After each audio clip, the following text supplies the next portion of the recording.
So you've done the self-help and you've dipped into some personal development, but now you ask the question, now what? What can you do? Well, if you want to escape the apathy, step right this way. So twice a year, I teach a course called AUTONOMY. It's a 12-week personal development and training course. What people get out of it is multifaceted. There's curriculum, there's exercises, there's camaraderie, you make new friends. There's a whole lot of interesting things. We're going to hear a sample from the course right now, and let's take a look at the value these students are getting. On the topic of yawning, yes, I had never really considered that it makes you more vulnerable when you're yawning.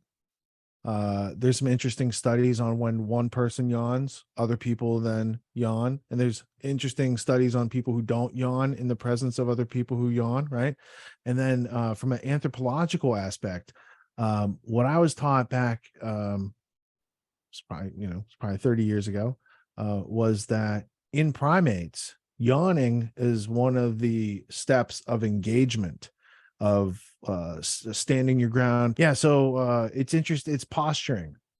My anthropology teacher told a story of these stages of primate interaction, and he was an expert on the topic, so he's a really good teacher, interesting cat. And he said he would go to the zoos and he would interact with the primates. So if you yawn, they'll yawn back, this sort of thing, right? And then he also discussed how to like really work them up. And he said, now you can do this. You guys might think it's funny. You can do this. He's like, but now I'm going to tell you what you have to do to calm them down. And what you have to do to calm them down after you work them up is basically you have to bend over and moon them. I forget what it was called. Presenting, I think it was what you have to present to them, and it's a way of acquiescing, and then they'll chill out and stop trying to attack. But it's like an evolutionary, ingrained in biology from millions of years of growth and development, that it's in the simians and also in the humans. So it's interesting. And the tears also, it's like, do we spontaneously need to clean our eyes or our tear ducts? Like, what is sadness and tears and those connections? It's like, that's part of the quintessential human experience. And then in school, let's think about it. You're not allowed to laugh. There's no humor in school, and you're not allowed to cry, but everything's like kind of frustrating, and you're not given tools. So you're not given much other option. And yeah, I think these modalities, you can start to look for the humor in things. And then once you start to see the humor and the irony, and you get on board with the universe is not taking this personally against you. It's a classroom for those who think or not to think. It's up to you guys. And if you don't want to think, then you end up on the irony spectrum of it. And if you do learn how to think, you end up on the laughing at the irony spectrum, because you do it to yourself a lot of times.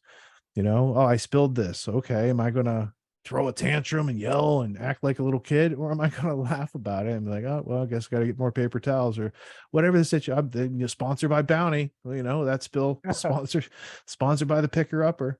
So the more flexible we can learn to be with ourselves without violating the bounds of our integrity, the better it's going to be for your user experience. And that user experience, a lot of times we make it harder on ourselves by incorrect, inaccurate, negative self-talk between our ears, not based on any reality. Like, people will say, well, that person doesn't like me. Well, what gives you that idea? Did they tell you? Did they write you a note? I don't like you. Are we in third grade? No, they didn't do that. Well, they used this tone with me.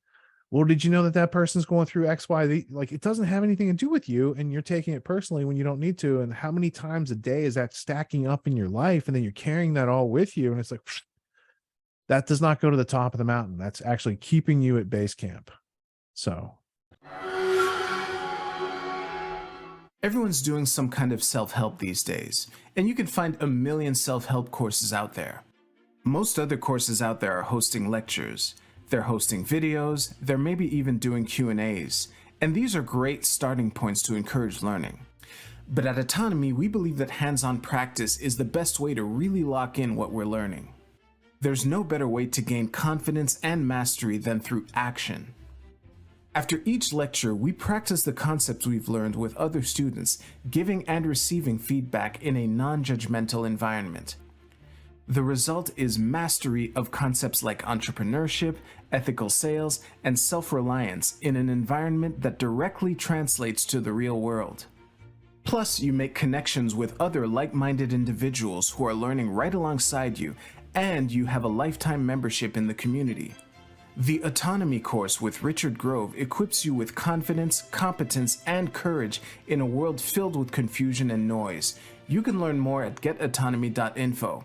We'll see you there.